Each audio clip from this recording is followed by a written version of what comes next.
Everybody, back into part 2 of the amazing informational book out of the incredible book series from the Institute of Nutritional Science, Stress Can Kill You. So we're on to part 2.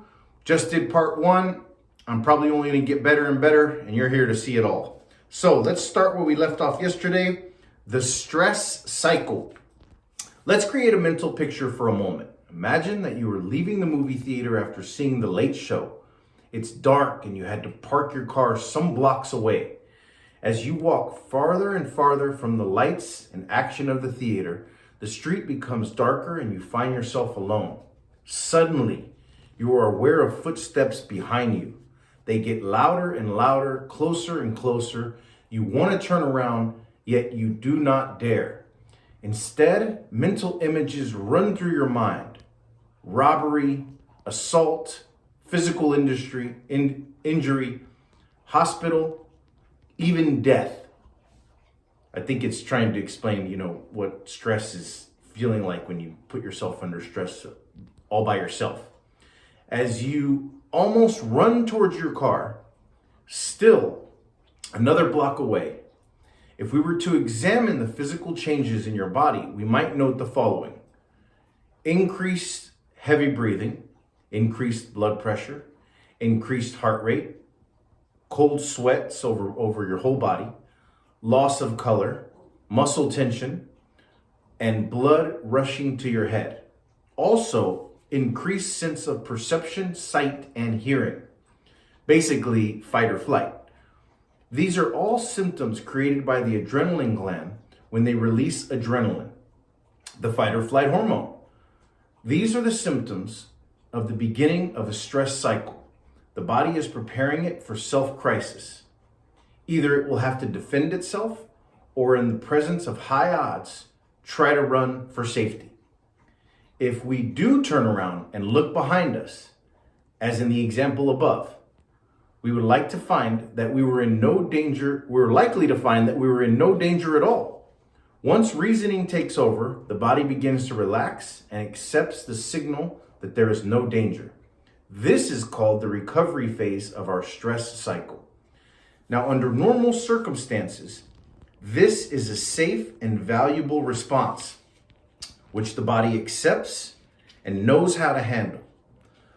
The following graph shows the stress cycle in a healthy person. And so what the next page is, page 8, it's kind of showing the whole the diagram, and it basically shows the alarm, being scared, up, and then the reaction, and then the recovery, and then the rest of your body.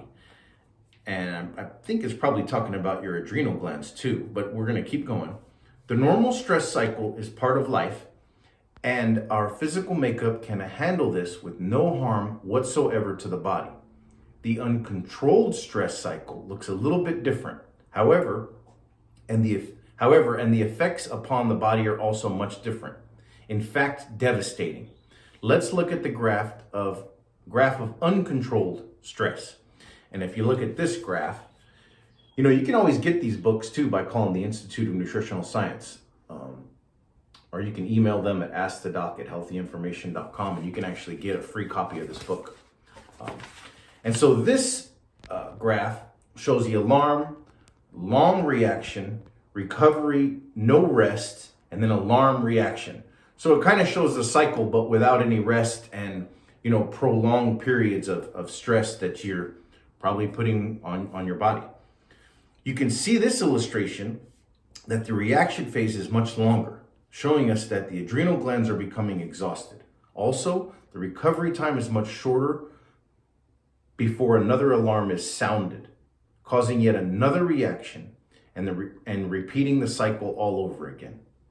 Repeatedly alarming the body and the reaction response with little or no rest in between causes the adrenal glands to deplete their store of adrenaline. This deficit makes the adrenals work harder and harder to meet the demand, eventually resulting in the organs becoming completely drained. Once this occurs, adrenaline is then released in the absence of a stimuli or stressor, and we experience a stress cycle of prolonged duration with no apparent cause. This is called an anxiety attack. It is estimated that some 30 million people suffer from anxiety at any given time. The condition affects people of all ages, races, and states of health. As the adrenals become further and further exhausted, our response to even the slightest stress is often extreme, resulting in emotional outbursts, taking sometimes hours or even days to recover from. Additional side effects to this hyper-stress condition include extreme fatigue, loss of blood sugar, confused thinking, and eventually mood swings or depression. So this is, the book's kind of explaining this is a very serious thing. Changes are occurring internally when prolonged unmanaged stress is allowed to control our body's chemistry. The adrenal cortex become enlarged due to the overproduction of adrenaline. The thymus, the spleen, lymph nodes, and other immune-related sites tend to shrink and even atrophy due to the excess adrenaline and central nervous system overstimulation.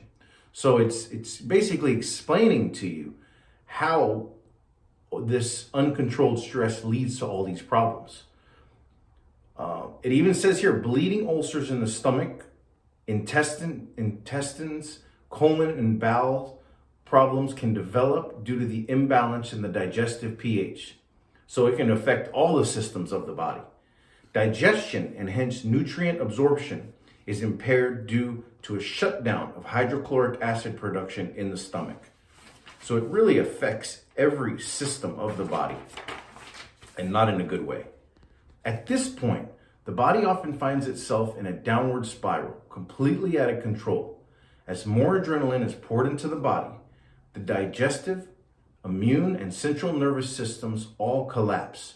This opens the door to such advanced conditions as increased health issues all around due to the defeated immune system, as well as mental problems that could be short-term and long-term, central nervous system problems, and can lead to that, not working properly at all, and interrupting and altering delicate brain chemistry. Well, obviously, from what we just heard, it affects that system too. Other changes in body chemistry. While this stress cycle is running out of control, other areas of body chemistry are also breaking down. Adrenaline is a very important blood sugar regulating hormone. Serious changes in blood sugar levels occur when we have a large adrenal cortex. When blood sugar levels fall in the presence of stress, adrenaline is required to convert glycogen back to glucose to fill the need. Where there is not enough adrenaline, we have a temporary hypoglycemic situation. This accounts for the shakiness and weakness often experienced after a stress cycle crisis, as the adrenaline glands become more and more exhausted. Blood sugar levels continue to spiral out of control. So we're kind of really getting into it now. We're on page 10. I'm going to leave off right there. The next one is how did we get into this mess? That'll be the starting of part 3. And I think we're going to start getting into the, how nutrients can help, resupply some of these parts of the body that get depleted from all this stress. So, look forward for part 3 tomorrow coming up. And I hope you're all having a great day. And keep in mind, you can always get one of these books for free just by contacting the Institute of Nutritional Science. They will send you one out. And I hope everyone's having a great day, and thanks for watching.